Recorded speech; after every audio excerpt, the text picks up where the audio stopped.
What's up, ladies and gentlemen? Dan Whitmer of Zen Dude Fitness, and today I'm going to teach you the top 5 reasons why you continue to trip up your feet on the jump rope.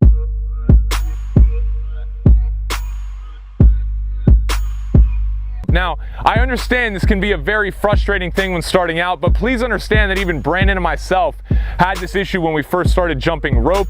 And please, Zen dudes and dudettes, do not get discouraged, because I promise you, with practice and the more you continue to do the thing, the easier it will get. So, ladies and gentlemen, without further ado, let's get into this video. Okay, ladies and gentlemen, to start off, one of the most important things is I see people holding the rope too high. Now, I'll get in a little bit to where you want to be holding the rope, but basically, guys, you want to have it jutting out to the sides of your hips, right where my waistband is in my sweatpants. That's where you want to keep it. If you notice, when I'm jumping, everything's fine until my hands start to come up a little bit more, and I see that tendency with a lot of people. They bring their hands up higher as they jump rope. This especially happens when people are trying to attempt double unders. If you notice here, even the slightest movement of my hands upwards is going to cause the rope not to be able to go underneath my feet, causing a lot of frustration.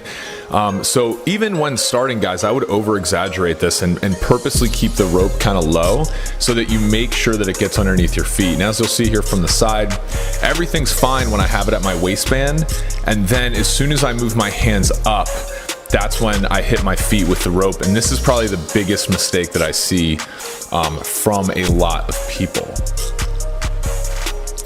Next up, guys, not keeping the rope tight, also very important. And what I mean by this is, if you'll notice here, this is where we talk about you want to use mostly your wrists. If you are using your entire arm, the rope is not going to be tight because it doesn't have your wrists making it tight by pulling on it.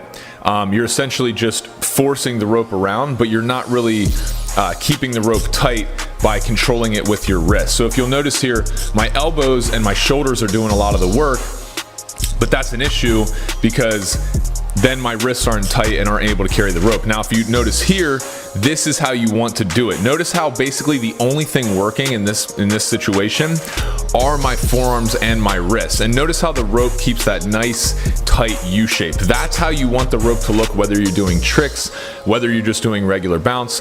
And this is important because when you're increasing your speed, that's what's gonna help you burn a lot of fat and hang on to that lean muscle mass. So notice again how my my hands are down around my waist, and my wrists and forearms are controlling everything. Not a whole lot of movement in my biceps and in my shoulders. This is super important, guys.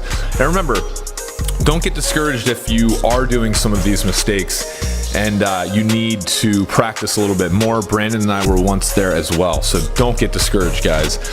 Another big one, you're probably not warmed up. Now, this is the Zen Dude warm up. It's 20 jumping jacks, 10 squats, 10 front lunges, 5 on each leg, and 10 push-ups. I want you to run through that 2 or 3 times. But the reason I'm having you guys warm up is because simply a lot of people comment on our videos and say, oh, I'm tripping over the rope. And I'm like, well, it's because you're not warmed up. And I know even with myself, I've ran into this problem. You know, my feet and my ankle joints might feel a little bit brittle. It might hurt to jump on them initially. And so this is why you want to make sure that you're warmed up, not only so that you don't trip over your rope, but so that you also prevent injury. So I cannot stress enough the importance of making sure that the body is warmed up before you begin jumping rope. And like I said, guys, do what's good for your body. Sometimes I dance before I do this.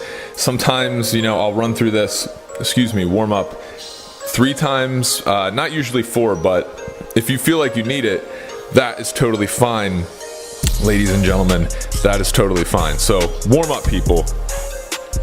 Next, focus on regular bounce. If you're doing tricks that you can't do yet, as you see here, obviously I'm messing up with this trick. And guys, I want you to focus more on, remember, if you're trying to jump rope to get the body, you want to make sure that you are jumping, that you have the correct regular bounce form down. Don't go in our workouts. Don't try and do all these tricks, because then you're not going to be able to get the regular bounce form down. So not only are you going to be messing up a lot, but you're not going to perfect the regular bounce form, and you're not going to be able to lose as much weight because you haven't learned the basics and how to go fast with simply the regular bounce. So I implore you guys, just do regular bounce as best as you can and save the tricks in some of our trick tutorials. You can check those out for when you are proficient in regular bounce. Now this last one, we talk about this a lot. You simply have not found your rhythm. If you see here, all I'm doing, now I know you can't see inside my head obviously, but I'm counting 1, 2, 3, 4, 1, 2, 3, 4.